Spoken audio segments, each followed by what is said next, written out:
할렐루야. 오늘 매일 주님과 함께 오늘은 찬송가 216장입니다. 성자의 귀한 몸 부르며 시작하겠습니다.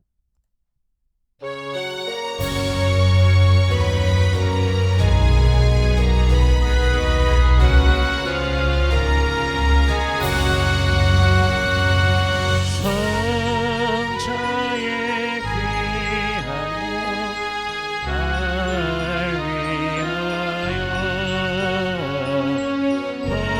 버리신 내 사랑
아멘. 오늘 매일 주님과 함께 우리가 함께 나눌 말씀은 욥기 42장 1절에서 17절까지의 말씀입니다. 욥기 42장 1절에서 17절까지의 말씀, 1절에서 6절까지의 말씀을 봉독하도록 하겠습니다. 욥이 여호와께 대답하여 이르되 주께서는 못하실 일이 없사오며 무슨 계획이든지 못 이루실 것이 없는 줄 아오니 무지한 말로 이치를 가리는 자가 누구니이까. 나는 깨닫지도 못한 일을 말하였고 스스로 알 수도 없고 헤아리기도 어려운 일을 말하였나이다. 내가 말하겠사오니 주는 들으시고 내가 주께 묻겠사오니 주여 내게 알게 하옵소서. 내가 주께 대하여 귀로 듣기만 하였사오나 이제는 눈으로 주를 배옵나이다. 그러므로 내가 스스로 거두어드리고 티끌과 제 가운데에서 회개하나이다. 아멘. 잠시 기도하겠습니다. 은혜로우신 주님 감사합니다. 우리 주 예수 그리스도의 놀라우신 은혜와 사랑, 그 십자가 사랑 보혈의 능력으로 우리를 죄와 사망의 권세에서 건져내 주시고 영원한 생명을 주시니 감사합니다. 성령 안에서 우리들의 삶을 늘 붙드시고 돌보시고 인도하여 주시니 감사합니다. 저 천성을 바라보며 힘차게 걸어가게 하시니 감사합니다. 주님 찬송 받으소서. 모든 영광 받으소서. 그 크신 사랑과 은혜를 받았음에도 불구하고 때로는 죄의 미혹 속에 빠져 허덕이는 우리들의 모습을 발견하기도 합니다. 주님 용서하여 주시옵소서. 우리를 새롭게 하여 주시옵소서. 오직 주만 바라보며 주님만 기대하며 소망하며 매일을 걸어가는 주의 백성들 되게 하여 주시옵소서.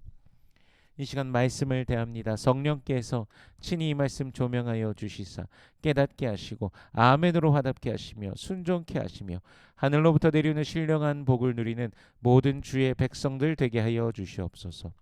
감사드리며 예수님 이름으로 기도드립니다. 아멘.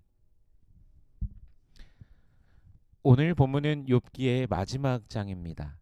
욥의 고난의 그 서사가 어떻게 마무리가 될까요? 오늘 본문에서 욥이 여호와께 대답합니다. 2절과 3절 말씀을 다시 한번 읽어보면요. 주께서는 못하실 일이 없사오며 무슨 계획이든지 못 이루실 것이 없는 줄 아오니 무지한 말로 이치를 가리는 자가 누구니까 나는 깨닫지도 못한 일을 말하였고 스스로 알 수도 없고 헤아리기도 어려운 일을 말하였나이다. 욥은 하나님의 전능하심에 대해서 물론 고백하였습니다. 또한 여호와를 경외하며 그분을 찬송하였죠. 주신 자도 여호와시요 취하신 자도 여호와시니 여호와께서 찬송받으실 것이라 라는 고백도 하지 않았습니까? 그러나 그 엄청난 고난 속에서 그는 고난의 이유를 알고 싶어 하였습니다. 하지만 여호와 하나님의 등장에 그는 무지한 말로 이치를 가리는 자가 누구니까 라고 고백합니다. 사실 여호와께서는 단 한 말씀도 욥이 바랬던 그 재판정의 변론에 대해서는 말씀이 전혀 없으셨습니다. 그저 그분께서 만물을 주관하시고 아무도 알지도 못하는 그 모든 것, 삶과 죽음과 시간과 공간과 창조와 생명 그 모든 것을 주장하며 주관하신다라는 그 사실만을 말씀해 주셨을 뿐입니다. 그러니까 그 모든 것들을 너희는 알 수 없다라는 것을 선명히 말씀해 주신 것이죠. 이 말씀들을 들으면서 주님을 배울 때 욥은 자신이 주장하려던 그 스스로의 무고함과 스스로에 대한 변론이 무의미한 것이었음을 깨닫게 되는 것입니다. 하나님 앞에서 그 누가 자신을 주장할 수 있겠습니까? 오히려 욥은 이렇게 고백하게 되죠.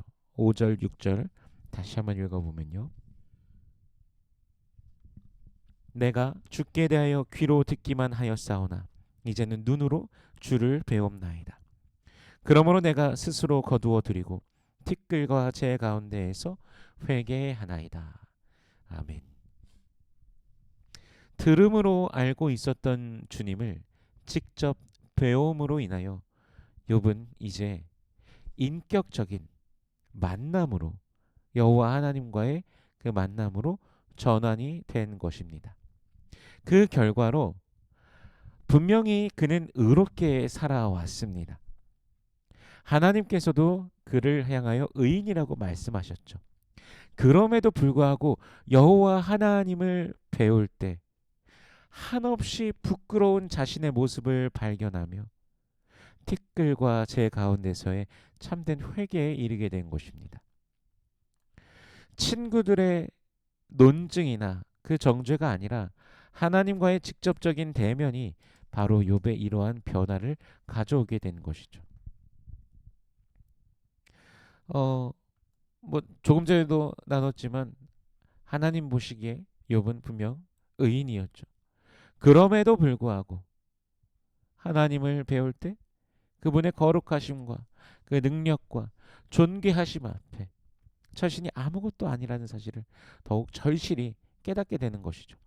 자신의 의, 자신의 지혜, 자신의 힘, 권력, 재산 등 그 어떤 것도 하나님 앞에서 자랑할 수 없다라는 것을 알며 오히려 티끌과 재 가운데 회개할 뿐이라는 그 고백을 그가 하고 있는 것입니다. 이사야서에서도 우리가 그러한 유사한 고백을 볼 수 있습니다. 이사야 선지자가 그 환상 중에서 주님을 배울 때 오히려 화로다 나여 망하게 되었도다 나는 입술이 부정한 사람이요 라고 하면서 어, 자신에게 화가 임했다라고 오히려 고백하지 않습니까? 영광의 주님을 배울 때 오히려 그 인간의 우리들의 그 모습 가운데 아무것도 아닌 자신의 모습을 발견하면서 스스로 정말 티끌과 재 가운데 회개할 뿐이라는 이 욥의 그러한 고백. 주님 앞에서 우리가 아무것도 자랑할 것이 없음을 우리가 고백하게 되는 것입니다. 이 땅을 살아가면서 그 수많은 일들을 경험하고 또 여러 가지 또 고난의 시간들도 있고 또 승리의 시간들도 있고 또 때로는 우리가 어떤 뭐 부흥회나 이런 데 가보면은 그런 시간들을 마치 어, 자랑하듯이 나누는 그런 장면들도 종종 어, 보곤 하지 않습니까? 그러면서 사람들도 아 나도 저런 거를 좀 겪고 싶다. 아 저런 엄청난 것들 나도 경험해보고 싶다. 이런 뭐 생각들을 하기도 하는데 그러나 하나님 앞에서 그 모든 것들도 아무것도 자랑할 것이 없고 그저 주님께 영광 돌리고 그저 주님만 찬양한다는 그런 고백을 할 수밖에 없을 것입니다. 욥기는요. 어, 우리가 분명히 이 욥의 고난에 대해서 생각해보고 고찰해보고 이유에 대해서 발견하기 위해서 욥기를 또 보고 또 생각하는 그런 또 많은 경향들이 있는데 욥기에서는 사실 고난의 이유를 설명해 주시질 않습니다. 물론 욥이 고난받은 이유를 성경을 통해서 우리는 분명히 보았습니다. 그러나 하나님께서 욥에게 설명해 주시지 않으셨죠.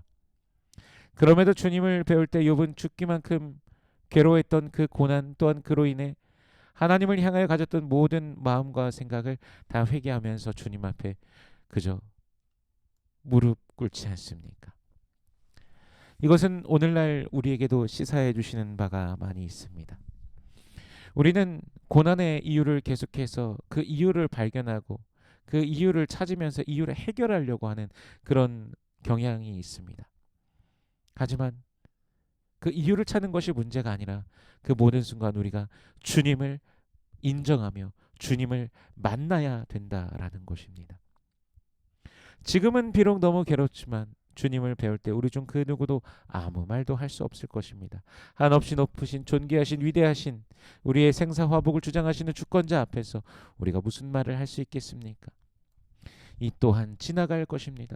고난 중에 계시는 모든 성도님들이 오직 주님의 주권을 바라보며 그분께 모든 것을 맡기며 오히려 주님을 찬송하시기를 축복합니다. 이어서 본문을 보면요. 여호와께서는 엘리바스, 소발, 빌닷에게 노하셨습니다. 그들의 말이 옳지 않았기 때문입니다. 놀랍게도요. 욥의 회복 과정은 욥이 친구들을 위해 기도해 줄 때 시작이 됩니다. 욥이 자신을 회복해 달라고 구한 것이 아니라 오히려 편협한 시각으로 자신을 정죄하던 친구들을 위해 기도했을 때 여호와께서 기쁘게 받으시고 욥을 회복시키셨고 또한 친구들의 우매함도 정죄하지 않으십니다. 이 욥을 기쁘게 받으시면서 욥에게 복을 주시되 이전보다도 갑절로 주십니다. 다시 한번 나누지만 욥기는 고난의 이유를 설명해 주시지 않습니다. 오히려 고난 속에서 하나님을 아는 방식이 어떻게 변화되는지를 보여주십니다.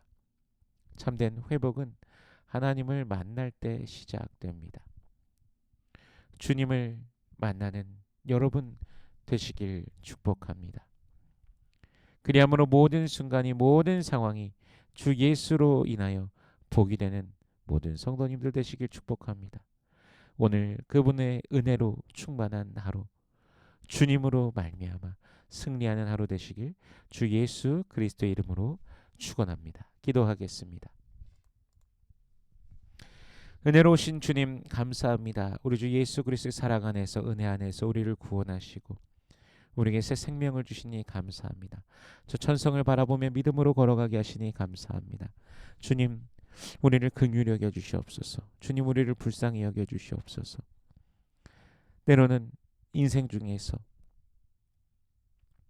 그 의미를, 그 뜻을 찾으면서 분석하고 파헤치려고 하는 우리들의 성향들이 있습니다. 특히나 어려움을 당했을 때, 고난의 때, 또 그러려고 하는 모습들도 있습니다. 그러나 그 무엇보다 중요한 것은 주님과 함께하고 주님을 바라보는 것인데, 주님을 신뢰하는 것인데, 우리가 높이 계신 주님을 바라보지 못하고 이 땅을 바라보며 너무나 쉽게 또 낙심하며 또 절망하진 않았는가 또 생각해 보게 됩니다. 도저히 헤어나올 수 없는 그 모든 상황들에 있다고 생각될 때조차도 우리 하나님께서 살아계심을 우리로 하여금 알게 하여 주시옵시고 오직 주님만을 의지하는 우리가 되게 하여 주시옵소서. 우리 주 예수 그리스도만이 길이시고 진리이시고 생명이심을 고백하며 믿음으로 걸어가는 주의 백성들 되게 하여 주시옵소서. 기도의 제목들이 있습니다. 주님 응답하여 주시옵소서. 살아계신 하나님을 온전히 경험하는 주의 백성들 되게 하여 주시옵소서. 육신에 연약한 자들이 있습니다. 주여 치료하여 주시옵소서. 주님의 권세로 주님의 능력으로 우리 가운데 함께 하시며 우리를 새롭게 하여 주시옵소서. 온전케 하여 주시옵소서. 치유하여 주시옵소서. 마음이 상한 자들을 돌보아 주시며 주님의 위로로 임하여 주시옵소서. 오늘 우리와 함께 하시는 주님을 찬양합니다. 홀로 영광 받아 주시옵소서. 여호와는 내게 복을 주시고 너를 지키시길 원하며 여호와는 그 얼굴을 내게 비추사 은혜 베푸시길 원하며 여호와는 그 얼굴을 내게로 향하여 두사 평강 주시길 원하노라. 주님 말씀하셨으니 언약하신 대로 오늘도 임하여 주시옵소서. 감사드리며 예수님 이름으로 기도드립니다. 아멘.